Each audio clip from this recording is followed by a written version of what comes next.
오늘은 9월 3일 창세기 19장 1절부터 11절입니다. 먼저 1절부터 5절까지를 보는데요. 내용이 좀 기니까 제가 요약 설명해 드릴게요. 아브라함의 집에서 떠난 나그네들이 소돔으로 들어갑니다. 그때 롯이 문 앞에 앉아 있다가 이분들을 만나죠. 그리고 롯이 그분들을 자기 집으로 영접하면서 무교병을 구워드려요. 떡을 주면서 잠자리를 제공합니다. 그래서 거기서 이 나그네들이 잠을 자게 되는데, 나그네가 롯의 집에 왔다는 소문이 돌아서 원근 각처에서 노인이나 소년이나 할 것 없이 전부 다 롯의 집을 에워쌉니다. 그리고 말하는 거예요. 오늘 너희 집에 들어온 그 나그네 내어놔라. 우리가 그들과 상관하리라는 내용이 1절부터 5절까지의 내용이에요. 상관한다는 것은 성폭행한다는 거예요. 내가 그들을 성폭행했다. 우리가 단체로 와서, 군중이 와서 그런 짓을 하고 있는 거예요. 왜냐하면 그 당시에는요, 성폭행을 하면 내 예하에 두는 거예요. 내 지배권 안에 두는 거예요. 그것이 그런 행위야. 그러니까 우리가 그들을 성폭행한다는 건 그들을 우리의 종으로 삼겠다, 이런 뜻이라는 거죠. 그랬더니 롯이 깜짝 놀란 거죠. 여러분, 얼마나 죄가 관영하면, 얼마나 죄악초송이면 사람들이 이렇게 군중으로 몰려다니면서 창피한 것도 모르고요, 몰래 하는 것도 아니고요, 대놓고 단체로 이런 죄를 범할 수가 있겠습니까? 저는 오늘날도 이 소돔과 별반 차이 없다고 생각되어져요. 소돔이나 오늘날이나 별 차이가 없어요. 세상이나 소돔이나 여전히 죄악 투성이며 정말로 죄악 덩어리들이 살고 있는 것이 아니겠느냐, 이런 생각들을 하게 됩니다. 그러므로 우리는 기억해야 돼요. 소돔과 고모라 땅에서 의인 롯이 살고 있었던 것처럼 이 소돔과 고모라와 같은 이 땅에 지금 저와 여러분들이 살고 있는 거예요. 그러므로 우리는 정신을 차려야 됩니다. 더욱더 영적인 삶에 매진해야 되고, 더욱더 말씀을 붙들어야 되며, 더 기도해야 되고, 더 예배해야 되고, 물들지 않기 위해서 더욱더 하나님께 매달려야 돼요. 그렇지 않으면 우리도 그들처럼 죄에 물들 수밖에 없다라는 겁니다. 오늘도 항상 영적인 삶을 유지하기 위해 노력하시는 여러분 되기를 축원드립니다. 6절부터 7절입니다. 롯이 문 밖에 무리에게 나가서 뒤로 문을 닫고 이르되 청하노니 내 형제들아, 이런 악을 행하지 말라. 롯이 이런 악을 행하지 말라고 부탁하고 있지 않습니까? 사실 롯은 소돔과 고모라에 머물 이유가 없어요.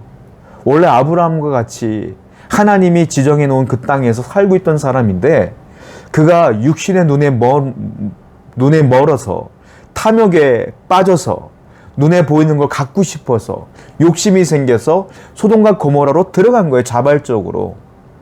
그리고 그도 이것이 죄악인 줄 알아. 이 사람들이 살아가는 모습들이 하나님이 싫어할 거 뻔히 알아. 자기도 고민돼. 그런데 여전히 그곳을 떠나지 않고 있는 거야. 왜? 그래도 황폐한 것보다는 여기가 문화가 발달됐고 문명이 발달됐고 먹고 사는데 너무 좋고 내 집도 있고 하니까 여기가 좋아. 그런데 영적으로는 부담스럽지만 그래도 여기가 내 삶의 터전이니까 좋아 하고 머물러 있는 거죠. 머물러 있다 보니까 또 머물러 있다 보니까 같이 멸망당할 처지에 놓여 있는 거예요. 여러분, 우리는요, 이 세상과 함께 머물러 있다가 보면 같이 멸망당해요. 세상 사람들이 요구하는 걸 다 들어주고 타협하고 그들대로 살아가다 보면 같이 멸망당한다. 물고기가 물이 흐르는 것처럼 그냥 끌려가는 것이 아니라 우리는 물을 거슬러 올라가야 돼. 세상은 그렇게 흘러가도 그래야 살아요. 그래야. 세상 사람들처럼 살아가다 보면 같이 망한다. 롯이 지금 그 모양이에요. 같이 멸망할 처지에 놓여 있는 건 아니겠습니까? 항상 깨어있는 자가 되었으면 좋겠다는. 8절 볼게요. 내게 남자를 가까이 하지 않은 두 딸이 있노라. 청하건대 내가 그들을 너희에게로 이끌어내리니 너희 눈에 좋을 대로 그들에게 행하고 이 사람들은 내 집에 들어왔은즉 이 사람들에게는 아무 일도 저지르지 마라. 그 나그네들을 끄집어내서 성폭행하려고 하는 그 무리들에게 롯이 한다는 말이 서글퍼요. 내게는 처녀 2딸이 있는데 그 2딸을 내어줄 테니 이 나그네들은 건들지 말아라 라고 얘기하는 거예요. 이게 올바른 방법입니까? 내 딸을 그들에게 내어준다는 게 올바른 얘기예요? 참 서글퍼요. 그들의 맹렬한 기세 속에서 이 롯이 할 수 있는 게 아무것도 없다는 건 아니겠습니까? 그런데 이것은 하나님이 용납할 수 있는 방법이 아니에요. 이것은 롯이 할 수 있는 최선의 방법이야. 그게 뭐예요 지금? 그들의 죄를 묵인하고 용납하며 내 2딸을 내어주며 이것으로 끝내자라고 하는 타협을 하고 있는 거야. 롯은 죄와 타협을 하고 있어요 지금. 하나님은 타협하기를 원하지 않아요. 근데 롯은 할 수 있는 게 죄와 타협할 수 있는 것뿐이 없어요. 믿음의 사람은 죄와 타협하지 않아요. 롯의 믿음이 희미해진 거죠. 약해진 거죠. 그러다 보니까 세상이 강해 보이고 그 강한 세상을 이길 수 없는 자기의 모습 속에서 타협이라는 방법을 생각해낸 거겠죠. 여러분, 죄와는 타협해서는 안 돼요. 하나님이 요구하시는 건 타협이 아니라 싸움입니다. 영적인 싸움이에요. 피 흘림이에요. 성도 여러분, 우리는 죄와 타협해서는 안 되고 피 흘리기까지 싸워야 될 줄로 압니다. 그래야 하나님이 도우셔요.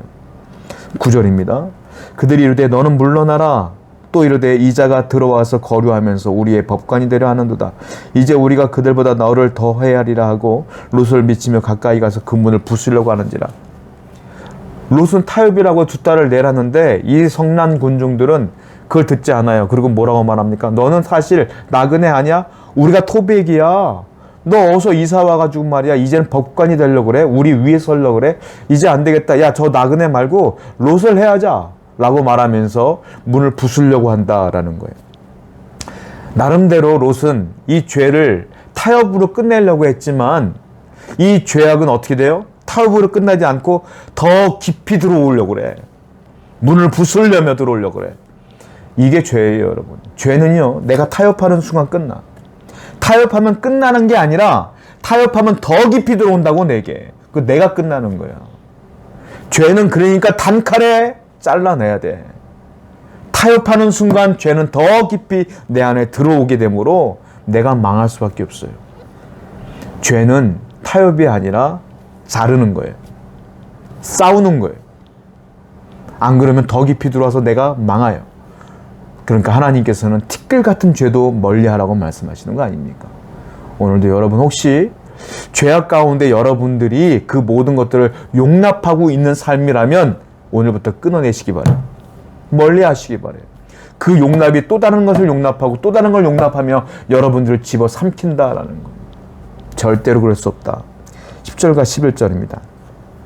그 사람들이 손을 내밀어 롯을 집으로 끌어들이고 문을 닫고 문 밖에 무리를 대소를 막론하고 그 눈을 어둡게 하니 그들이 문을 찾느라고 헤매었더라. 그 나그네들이 롯의 손을 잡고 롯을 안으로 집어넣고 문을 탁 닫아버려요. 그 순간 바깥에 있었던 모든 사람들의 눈이 싹 멀어버립니다. 그리고 그 문제를 깔끔하게 해결해 주셨어요. 하나님께서. 여러분 기억하십시오. 하나님께서는요, 내가 감당할 수 없는 위기에 처했을 때 그때 개입하신다. 그리고 나를 구원하신다라는 거예요. 그러니까 여러분들은 어떻게든지 간에 하나님만 믿고 죄를 멀리하고 싸우고 피 흘리며 나가는 거야. 그때 어떤 불이익을 당하거나 어떤 어려움을 당할지라도 꿋꿋하게 나가는 거예요. 정말로 위기사항이 오면 하나님이 여러분들을 구원해 주십니다. 그 사실을 굳건히 믿는 여러분 되기를 축원드립니다. 기도합시다. 하나님, 죄와 타협이 아니라 죄와 싸우는 자가 되기를 원하고 믿음으로 하나님만 바라보는 자가 되게 해 주옵소서. 예수님의 이름으로 기도드렸습니다. 아멘.